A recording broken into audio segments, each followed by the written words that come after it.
Hi everyone, I'm Eric. And I'm And Christopher. we're Grow For Me 5B. Today we're going to take you on part 2 of our September garden tour. Here we go.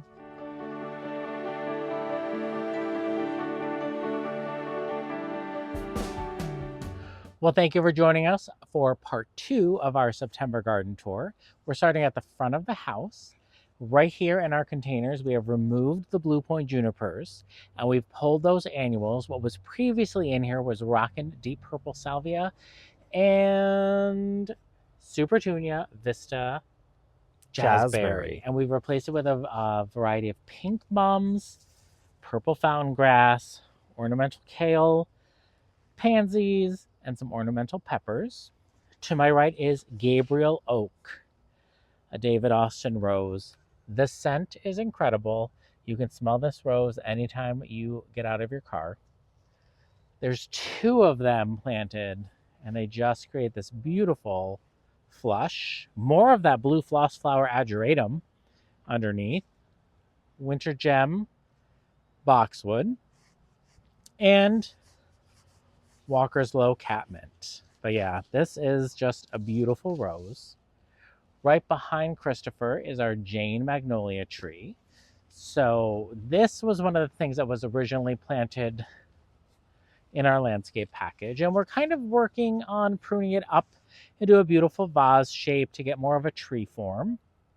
We do prune quite a bit off every spring, wouldn't you say, Christopher? Yeah, usually after we get all the blooms, we like to take off as much of the the interior density.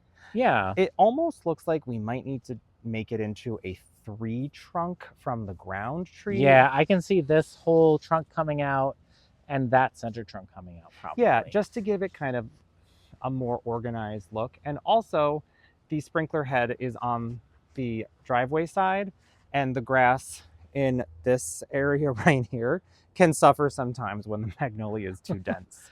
So the Blue Point juniper that was in the front container by the garage is now in the ground here to cap off the fence line.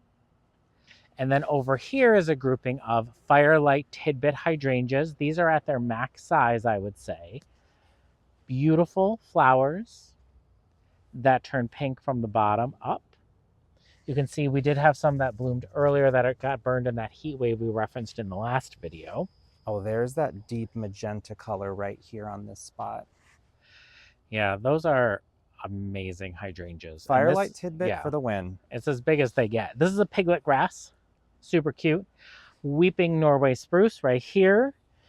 This is a drift of impatiens, sun patience. Yes. This is a proud berry. No, it's not. Yes, it is. No, it's a snowberry. Snowberry. Limelight Prime, which you can see this color is just stunning.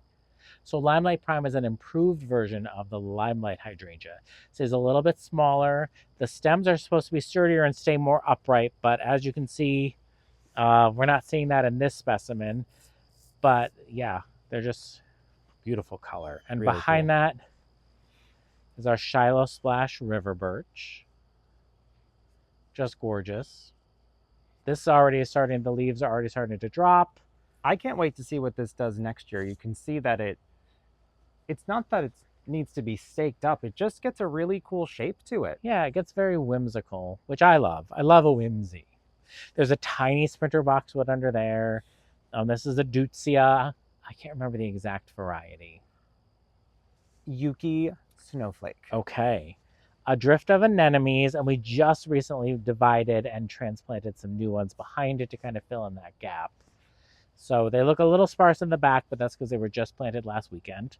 Another Limelight Prime hydrangea, Walker's Low catmint. This is a white rose of Sharon, white pillar rose of Sharon.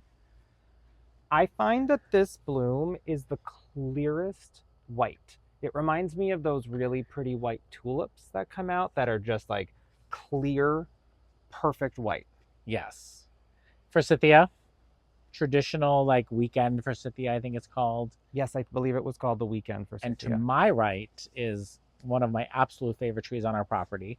This is the Vanderwolf pine. This was planted. I bet, Christopher, you can put an overlay of the picture the year it was planted. I will. It's always so probably fun. Like this big, and it's just gorgeous. I love it. It's soft, it's got great needle variegation, and it's a great structure, and it helps provide us some privacy from our office window. This is horse mint, right? Is that what this is? Grown from seed? That is Or Monarda? wild bergamot. Wild bergamot.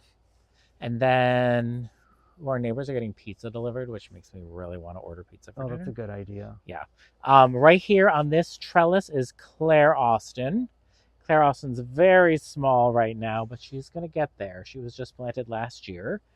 Some faded liatris blooms. And this is a purple pillar beech tree. I love a beech tree. I think beech trees and birch trees are my two favorite trees. Oh, absolutely. They're sure. definitely the ones in the garden center that Eric is most attracted to. The cool thing about this Dowick purple is that it's another skinny selection. And since we have it about 6 feet away from the foundation, we'll never have to worry about it damaging the foundation or damaging the tree, but it will grow straight up between these windows and be beautiful. Baptisia, this is a blueberry decadence. Sparkling bubbles. It's not blueberry decadence, it's sparkling bubbles. The only reason I know that is because the last 10 times we've looked at it, I had to go check. And then I get one name stuck in my head, and then it's named that forever. Yes. Like, then I can't get that wrong name out of my head. This is an Agastaki that Christopher grew from seed in front. Do you happen to remember the name of that? That's raspberry daiquiri. Good job. Ember's Waves. This is a kind of a cross between, almost like a miniature green giant. It's a cross between a cypress and an arborvitae, but all the new growth is bright chartreusey green. And that does have the potential to get some size on it as well, some height at least. So some of these perennials below may eventually need to scram. Yeah, but and I mean, things are going to get bigger, but we're not going to leave blank spaces around them in the meantime when we can easily fill them with perennials. Lamium, this is purple Chablis lamium. This is a repeated Deutzia right there. Neptune catmint. This is a different type of variety of catmint that gets, it looks more to me like Agasaki, like a blue boa Agasaki, than it does traditional catmint to me. This is a French lilac, one of the first things we planted in the garden many moons ago. Purple fountain grass. This is an annual for us. This right here is a blue feathers Hinoki cypress. I love that color. I love that texture. I am a huge evergreen fan. Let me get in there. The texture looks like little stars. If there was one thing I would say I'd love to add more of in the garden, it's little statement conifers and junipers and stuff like that. Yeah. A wine and roses Weigela. On the side of that is a Bartzella Itopeony. More Verbena bonariensis, underplanted with strawberry sundae sedum.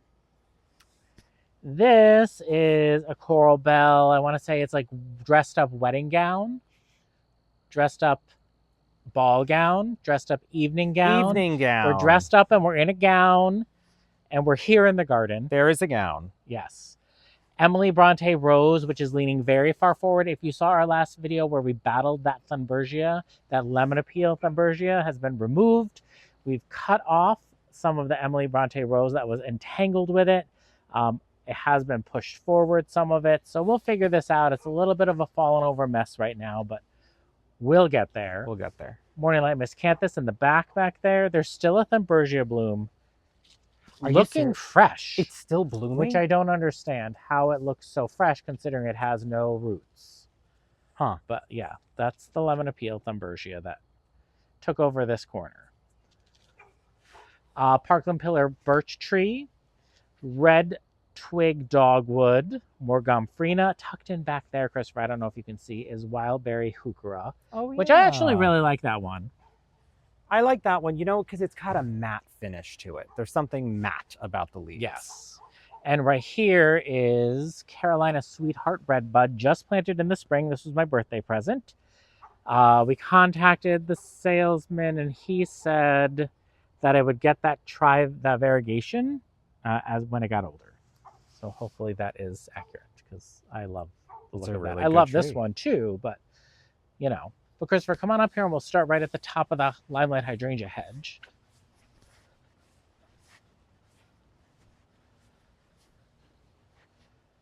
This, shout out to Heirloom Roses, who sent us this Woollerton Old Hall David Austin rose as a 1 gallon. Now, this is the difference between a rose being on drip versus in our last video where the Earth Angel wasn't on drip. This got consistent water, that one didn't, and the size is tremendous. It's on a half Essex trellis. It's just beautiful. I'm super excited for it. This is Rockin' Deep Purple Salvia, an annual forest. We just haven't pulled yet. It seems very happy still. This is a new Artemisia, new for 2024, silver lining Artemisia. Good job. It's fine. I don't think I'd plant any more of it, would you? No, I like the color of the Artemisia. It could be the location we have it in. There's a million reasons why plants don't succeed, but this one just isn't, it's not to me, it's not doing pretty. so great. Yeah. But, oh well. Sprinter boxwood, and then this is our Limelight hydrangea hedge, which we did an entire video on, all about it. So you know we've battled the mites this year. It's had a pretty good rebound from the mites. We've cut a lot of blooms off. We did have someone come and collect blooms for a wedding, which was great. I brought them in for work events. I've given blooms away to friends. We gave blooms away to the Amazon delivery person when she came by. That was We've very fun. given so many blooms away. Eric, I just want to show here, this is what the mite damage looks like. This is some fresh mite damage that happened after we did our spraying. And then this is what it looks like when it's recovering, is it's sending out these tiny little blooms. Tiny little blooms when it's recovering. Yeah, so we still have a lot more treatment to do. So what the plan is to treat this hedge is we're going to cut all the flowers off. As soon as frost comes and these brown, they're all coming off. When the leaves fall, the leaves are being raked and collected, and then we are spraying with an anti-mite, anti-fungicide, anti-everything spray. And that should hopefully take care of that. And then we'll do it again in the spring, and we're just going to have to be pretty on top of it. This is a huge hedge. It's a huge investment in time and money. We're not going to fly in drones of mites to come eat the other mites. We have to deal with it the way that we know how to deal with it, and we're just going to have to spray. Right, Christopher? We're going to have to spray. Yeah. But let's head around to the front of the house and get going on the east side of the garden. Welcome to the front of the house. Here we have the denim and lace Russian sage, which is a powerhouse perennial. This does not get watered. It doesn't get fertilized. It gets no love from us. It gets cut back early in the spring, and it comes back and blooms beautifully. There's only a little bit of color left on it. Yeah, I mean, this is definitely end of season. What's really nice when you're walking by it, just give it a little smack. Smells amazing. This is another Hetzi juniper, which we have in the back garden. This one we're training a little bit tighter to give an awesome vertical interest and soften the corner of the house. Our house is very boxy, very modern architecture. So we're trying to soften it a little bit with the plants. Can you show my very fun, spooky Halloween container? Spooky Halloween container. Actually, I ended up liking this mum color.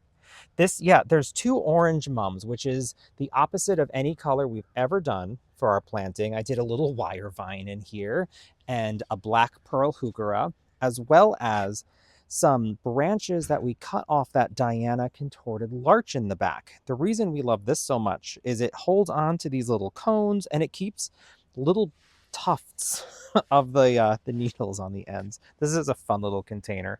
This is corn that was from the back, just for a little decoration. You can see that my quite nice sphere winter gem boxwood needs a little bit of pruning.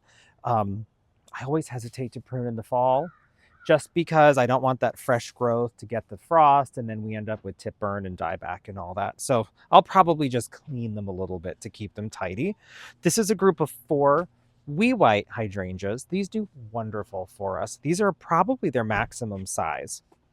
They're even putting out new blooms right now, and we are in the beginning of the fall. There'll be a beautiful clear white color. In the summertime, they can fade to a brown, and then we nip them off and they start sending out some new. This purple fountain grass was planted as a court just a few months ago at the beginning of the season. Obviously, they do incredibly well. The only problem is they are an annual. The good news is for $4, we're going to replace that and have the same exact effect next year. Blue Artist Floss Flower, another staple of our garden. We did do Mini Vista Indigo here, the Supertunia, for a couple years, but it grows kind of all over the place, where these stay really nice and tight, kind of like a little mushroom flower. Speaking of rebloom, here are some wee whites that are reblooming right now. They're really nice. This is a group of 6. They're about 2 years behind the ones up closer to the house, so this will be a much denser little group very soon. These are winter gems that were planted just this spring, but put on an incredible amount of growth, pushing their way through all of these Walker's Low catmint. This is a heritage river birch, which is the same family of plants as the trees that we have in the backyard, but this is a specific cultivar called Heritage. Doing very well in its first season. So we can walk over here. This is the bed that is designed to cover the electric box on the backside. And I think we're doing a pretty good job with that. Vanilla strawberry hydrangeas are Look how big that flower so is. awesome. It's so cool. Really good stems on this. And this was cut back very hard this year. So I'm super impressed with how strong it is. It only flopped in a really heavy rain that we just had. Underneath that, we did Violet Night at Alyssum, which are kind of hanging in there at this point now. It's the end of the season for them. But they put out a really nice show. This is a blue kazoo spirea, tired at the end of the season. But Eric, can you back up until you can catch these pampas grass?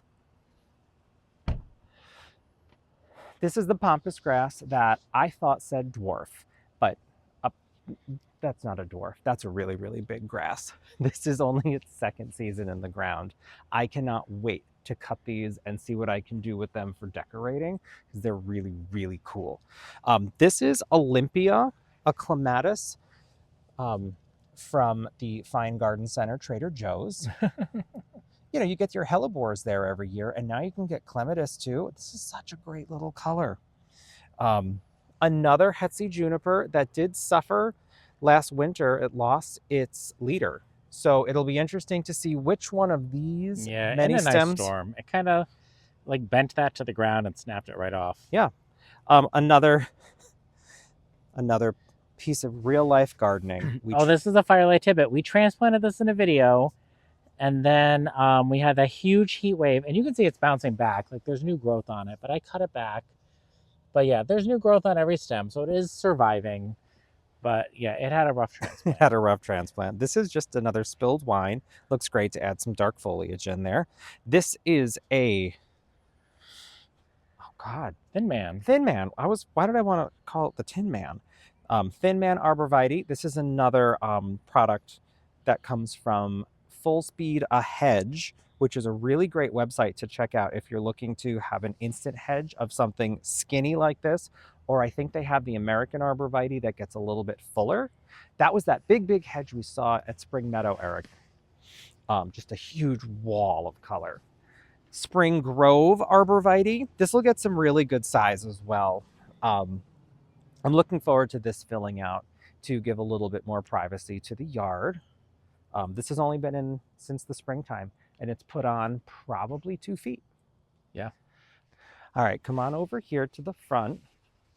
In the foundation bed, we've made some big changes this year. We kept our 4 blue kazoo spireas that have this almost iridescent look to them. They're amazing. As well as 3 Firelight Tidbit. Looking beautiful. And behind that, we added in 7 Invincible Spirit 2 hydrangeas. I'm climbing back here because I have to show you these beautiful fresh blooms that are coming It is a reblooming hydrangea. So these will get about 5 feet tall, and they do rebloom. Really, really nice. Behind that, there are some more winter gem boxwoods that are putting out quite a bit of growth. There's some little ones in here. I had this idea of turning this into more of a cloud prune, but I kind of really like the spheres.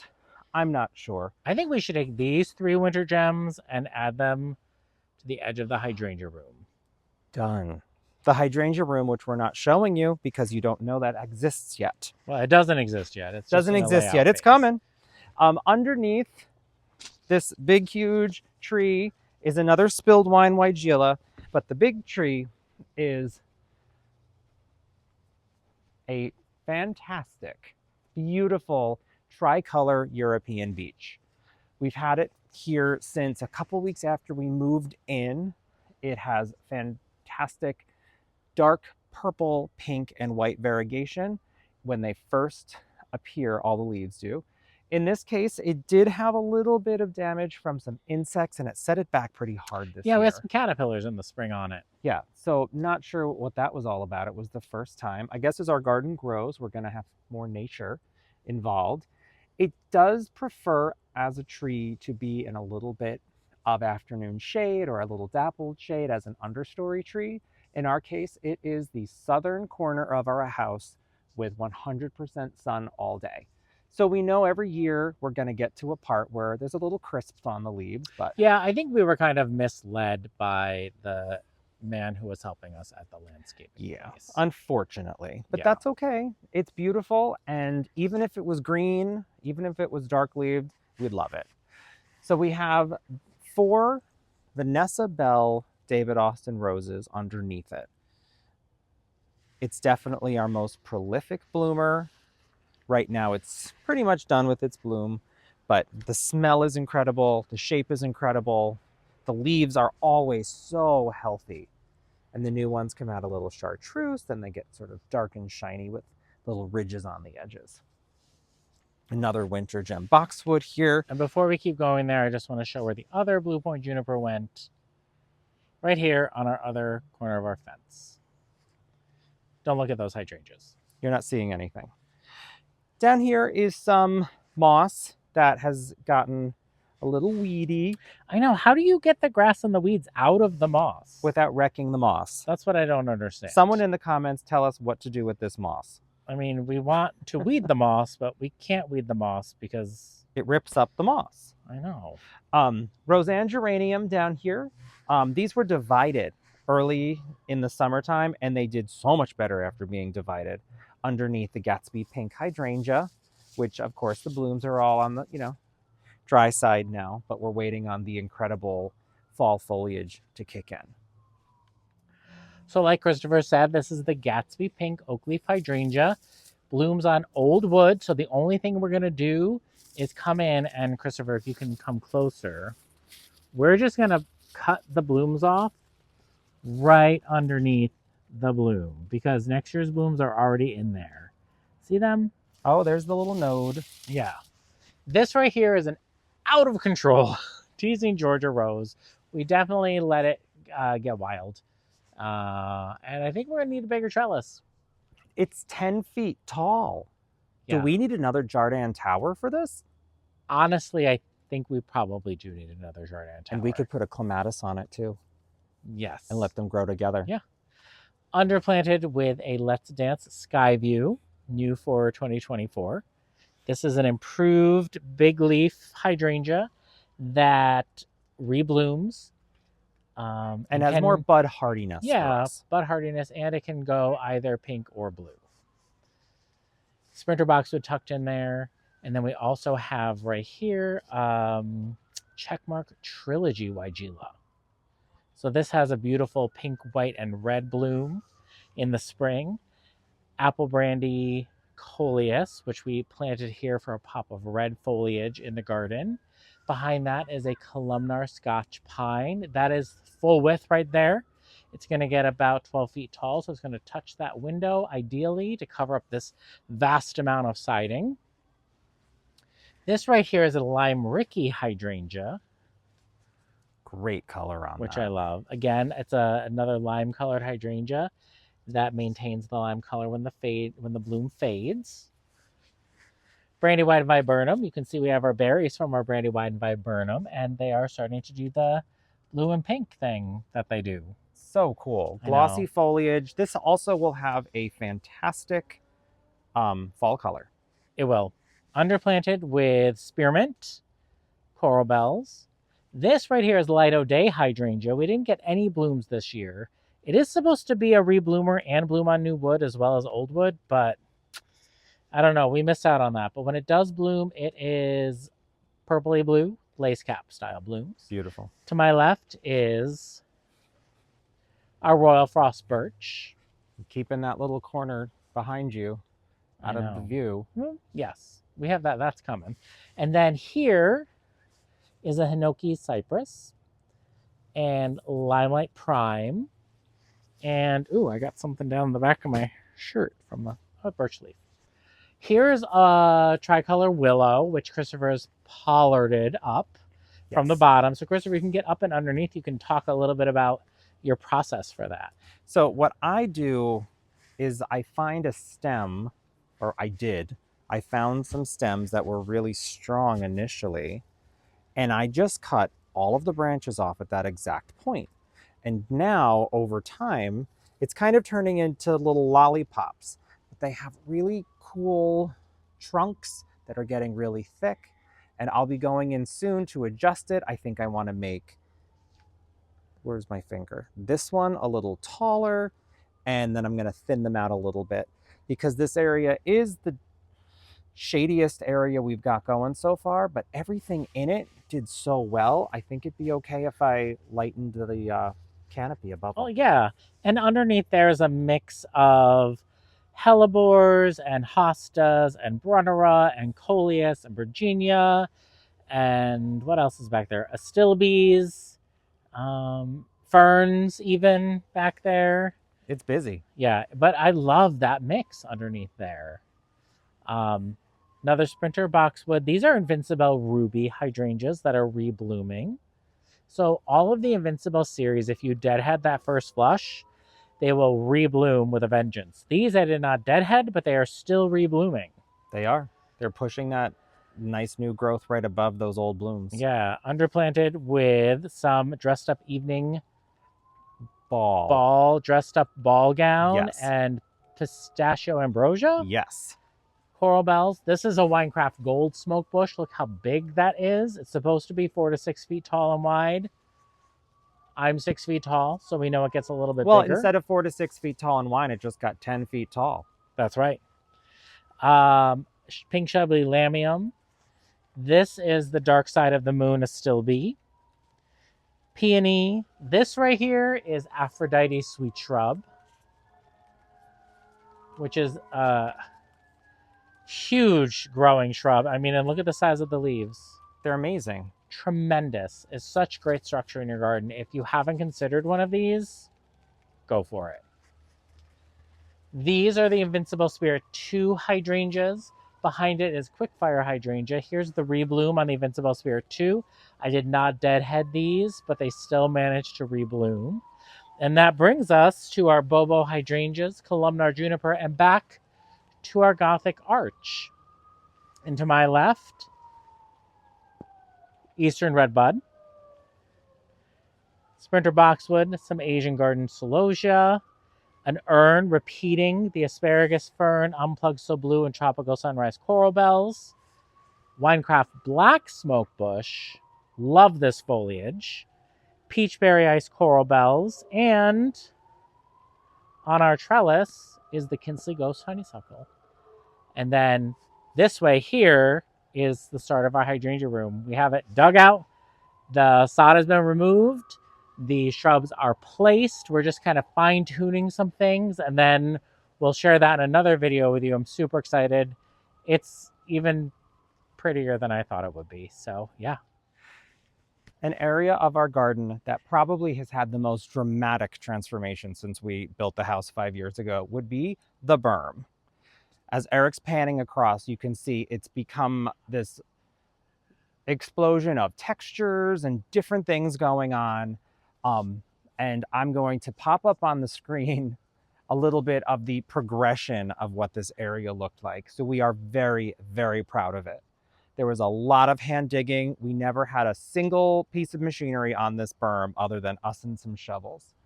There are repeating green giant arborvitaes throughout that have grown incredibly quickly, very full and lush. They're doing fantastic. This here is a fantastic, bright, intense orange spring blooming quince that we've had such a wonderful time watching it grow. It gets a little wild, so we kind of tuck it in a little bit. Yeah, it's thornless, which is great. I mean, if you have an aversion to quince because of thorns, these don't have thorns and they don't really spread.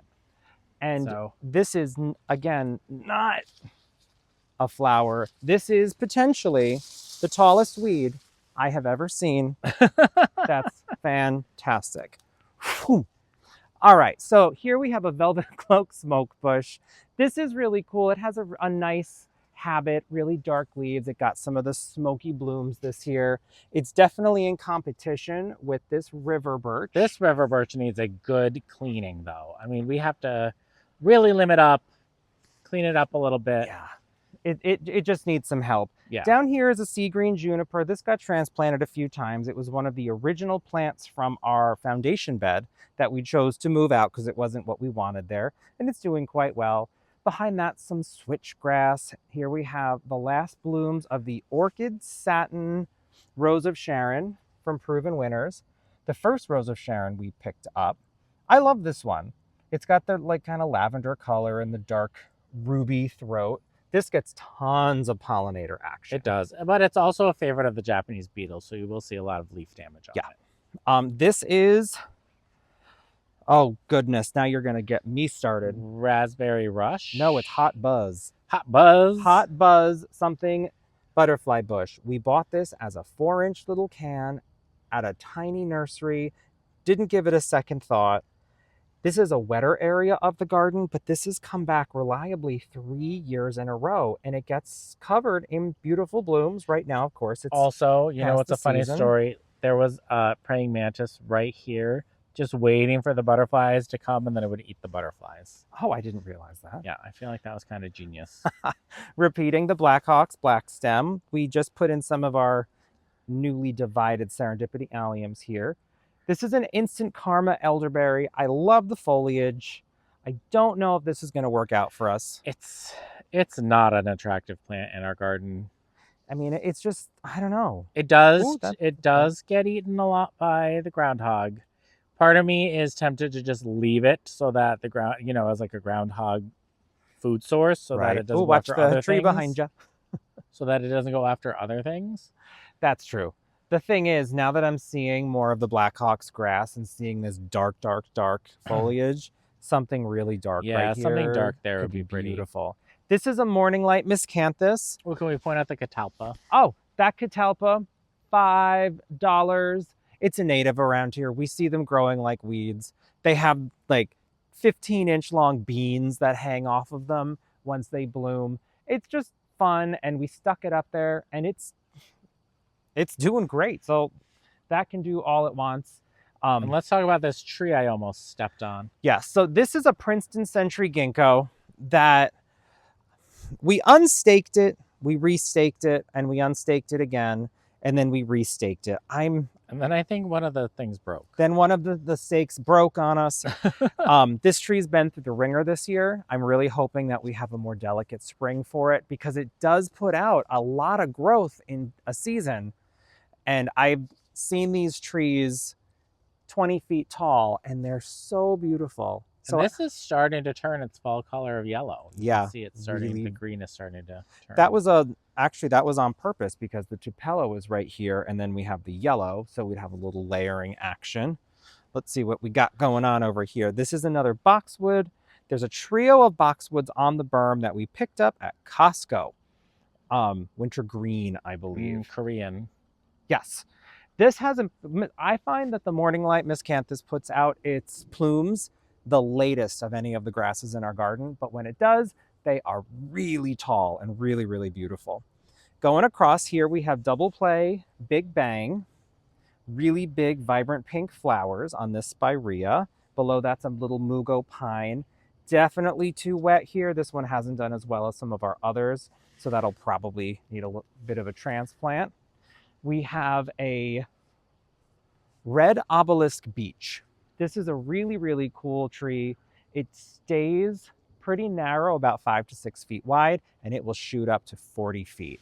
Really, really incredible tree. It comes out a vivid, vivid red in the springtime, and then it does darken up a little bit. Now that it's fall, it's gotten a little more of the greeny bronzy. Behind it is a cabaret grass that I didn't know survived.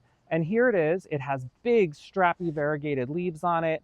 And if it's gonna be happy and stay back there with us not paying attention to it, it can do whatever it wants. It's a really cool grass, and it'll help pop this tree's color. Some candy corns by Rhea down here. These have, they've only been here since the springtime. They're doing all right. We'll probably... They get eaten to the ground by the deer. These actually have been here longer than the springtime because they have been eaten to the deer. You're right. They were eaten. These came from the ground. They just seem like they've been here since the spring because they disappeared on the ground every year. Yes. This is an opening day viburnum. Viburnums are such an incredible plant. I think they're overlooked as just kind of a bush that you would put in the landscape. But this is going to get softball sized white blooms in the spring. And the fall color on this is beautiful. Absolutely beautiful fall color. And just a really nice, I feel like the leaves are just... It's so clean looking. That's what it is. It's just a clean, beautiful shrub. This will get pretty big too. I believe this gets about 8 by... No, this is the max size right This here. is the max size. Yeah. All right. Well, fantastic, because we have planted the berm pretty tightly. So it's going to be fun to see how these all intermingle. This is an Adagio miscanthus, my personal favorite grass. It's not as... It's got a skinny white line down through the middle, so it's not as like a white variegation, bright as the morning light. But I really like the way this grass looks. And it's got the kind of golden, pinky champagne color fronds. I really like this. And it doesn't get too big. Behind that is a blue chiffon rose of Sharon, which is all bloomed out now, but does beautifully. Very hard to photograph that color. Below that are some little limes. These are going to be big, so they're going to be pushing forward with this grass texture behind it. They're new this year, so they're not looking so hot, but that's what things look like in the beginning. Sonic Pink Weigela. This bloomed really nicely at one point, but I have learned that the reblooming plants that proven winners have, sometimes it takes a couple seasons for the roots to build up enough energy to send that rebloom out later on in the season. This is an accidental milkweed. That was... Yeah, we did not plant this. Well, look at the aphids on it. But these are like the good aphids, right? Or the bad aphids? I don't know what the difference is. But these are putting out all of their crazy seeds. I don't think there's any such thing as good aphids, right? I don't know. I don't know. That's a toughie. That's a tough one. Originally, I had planted Amsonia hubrectii in behind here, and they might even still be in there, but there must have been a single milkweed seedling in that container, and ta-da, here we go. We have this big milkweed, which has done the job of covering up for this black lace elderberry, which unfortunately is not doing a very good job for us. Yeah, elderberries don't thrive in our garden. Except that one, which is Except the that one lemony lace, which we never thought was going to live. Let's see here. There's this is an oh so easy rose. This is the double pink, putting out a little tiny cluster of blooms at the end of the season. A big drift here of Stormcloud Amsonia that have the really pretty blue flowers in spring. But they'll get a great fall color too. They get yellowy, right? Yeah. Okay, cool. Here's another iris variety. It's got the purple base. It's that purple flag variety. That looks really cool. Under the very big north wind grass plumes that are happening here. Tough Stuff hydrangea. We did put a lot of acidifier in when we planted them, and I can already see new blooms forming that are purpley blue. So it worked. In case anyone ever wonders, yep, you can change them. Pinky Winky. Pinky Winky looking fantastic. There's a jolly good clematis here on this trellis. I'm not sure if this is going to be its permanent home because once the Pinky Winky starts to spread, it might squish it. Behind that's actually a lilac, one of the first things we ever planted together. There it is. Yep. Again, we got to get after these river birches, limb them up. Yes, this river birch cluster, there's 4 trunks to this one. It's got great peeling bark. This looks fantastic all winter long. We have a bunch of, oh goodness, what is the penstemon? Husker's Red. Husker's Red. And that actually reseeded itself quite extensively into this area, which has been really nice to get that drift going. This is a cherry chocolate hardy hibiscus, finished with its blooms for the season. Did a really nice job in this spot, gives a little bright pink. Another sea green juniper, a bunch of, we're going to call them heritage iris. These came from Eric's parents' garden before they left their home, and they actually moved in down the street from us. So Eric, if you want to pan up at this river birch, you can see that we have a lot of room to do some limbing up without taking away any of the amazing architecture of this tree. It's really pretty. And last but not least, on the berm is the black pussy willow that there's a debate on whether or not we want to cut it to the ground and let it reflush or just maybe limb the bottom up, do something, but it's really cool. It gets the beautiful little catkins on it in the earlier in the season, and then just grows and grows and grows. This is the wettest spot on our entire property, and it loves it here. Well, thank you for joining us on part 2 of our September garden tour. Again, I'm Eric. And I'm Christopher. And we're Grow For Me 5B. Thanks for growing with us.